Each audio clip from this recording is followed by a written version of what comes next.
Bom dia, boa tarde, boa noite para você que está assistindo esse vídeo agora, né? Saudações ao professor Diógenes, o qual ministra essa disciplina tão importante que é Direito de Famílias, né? Então, dentro dessa matéria tão importante que iremos tratar é o pacto antinupcial. Em que condições ele é feito? Quando ele é necessário? Nesse instrumento pode haver apenas cláusulas patrimoniais ou podem também haver outras cláusulas. É isso que você vai ver agora.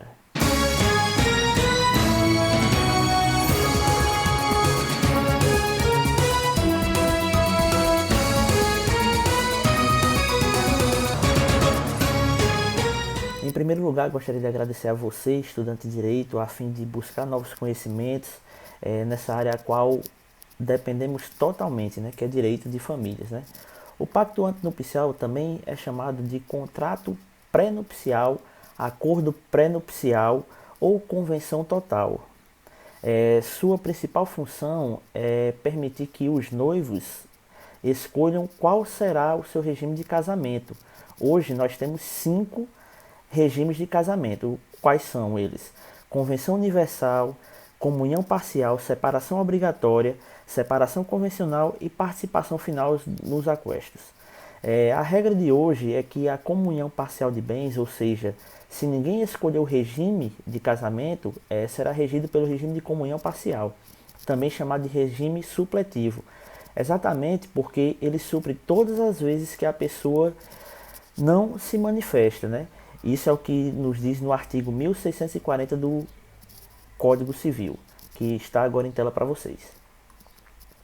Não havendo convenção ou sendo ela nula ou ineficaz, vigorará, quanto aos bens entre os cônjuges, o regime da comunhão parcial. Aí vem o questionamento: mas eu posso escolher um regime totalmente diferente desses 5 que estão aqui elencados? A resposta é: pode. A ordem jurídica brasileira permite que sejam feitos contratos atípicos, ou seja, contratos que não estão previamente escritos na lei. Como o casamento, com o casamento isso não é diferente.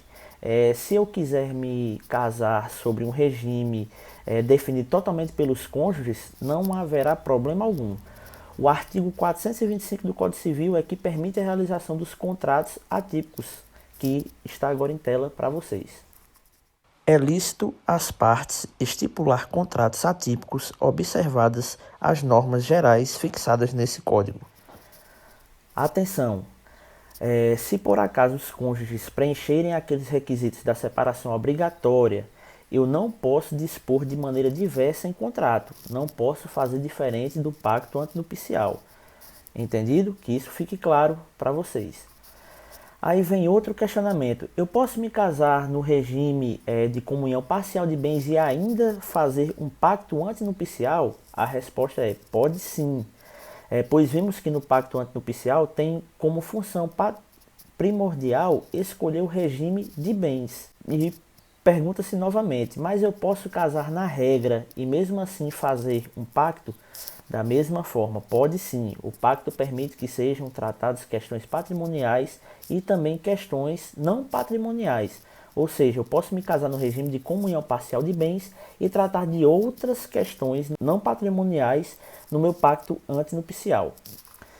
Lembrando que o pacto antinupcial é muito útil, mas muito pouco usado no caso nos dias de hoje, por 2 motivos. Primeiro, por questão cultural. Não há costume brasileiro para se usar o pacto. E outro é por 90% das pessoas ainda casarem pela regra geral, que é a comunhão parcial de bens. Então agora eu passo a palavra para minha parceira Beatriz. É com você, minha querida. Dando continuidade à explicação, trago o seguinte questionamento: o pacto antinupcial se dá através de escritura pública ou escritura particular? Segundo o artigo 1753 do Código Civil, o pacto antinupcial se dá através de escritura pública. Um fato muito importante é que o pacto antinupcial, se não houver casamento, ele pode ser existente ou válido, mas não vai gerar nenhuma eficácia, porque a existência do pacto antinupcial depende da existência do casamento. Outro fato muito importante é a questão do pacto antinupcial como acessório do casamento. Ou seja, se o casamento for considerado nulo, for reconhecidamente nulo, o pacto também será nulo. Mas se o pacto for considerado nulo, o casamento pode permanecer válido. Ou seja, não há nenhum prazo, não há nenhuma condição para que o casamento ocorra. Uma dúvida bastante frequente é: um menor ou uma menor pode participar do pacto antinupcial? A resposta é sim, desde que estejam representados, conforme orienta o artigo 1654 do Código Civil. A eficácia do pacto antinupcial realizado por menor fica condicionada à aprovação de seu representante legal, salvo as hipóteses de regime obrigatório de separação de bens. Uma outra dúvida é o que o pacto antinupcial não pode violar. Primeiro, princípios e garantias condicionais. Segundo, ordem direta de lei. E terceiro, a ordem pública. Nesse sentido, trazemos o artigo 1655 do Código Civil. É nula a convenção ou cláusula dela que contravenha disposição absoluta de lei. Já sabemos que o pacto antinupcial deve ser feito por escritura pública, mas onde eu vou registrar essa escritura pública? A resposta é: a escritura pública deve ser registrada no cartório de registro de imóveis do domicílio dos cônjuges. E isso serve para que ele tenha eficácia erga omnes, ou seja, perante todos.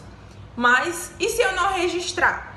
Bem, se eu não registrar, o pacto antinupcial terá apenas eficácia interpartes, ou seja, somente entre as partes. E para que serve um pacto antinupcial interpartes? Bem, eu posso utilizar um pacto antinupcial interpartes em caso de um divórcio, para comprovar que existia um acordo mútuo entre as partes no momento do casamento. Isso vai estar disposto no artigo 1657 do Código Civil. As convenções antinupciais não terão efeito perante terceiros, senão depois de registradas, em livro especial pelo oficial do registro de imóveis do domicílio dos cônjuges. Bom, de maneira sucinta e descomplicada, nós conseguimos ver os principais aspectos do pacto antinupcial. E para a informação ficar totalmente completa, deixaremos um post a seguir com o tema: o que pode ser tratado dentro de um pacto antinupcial.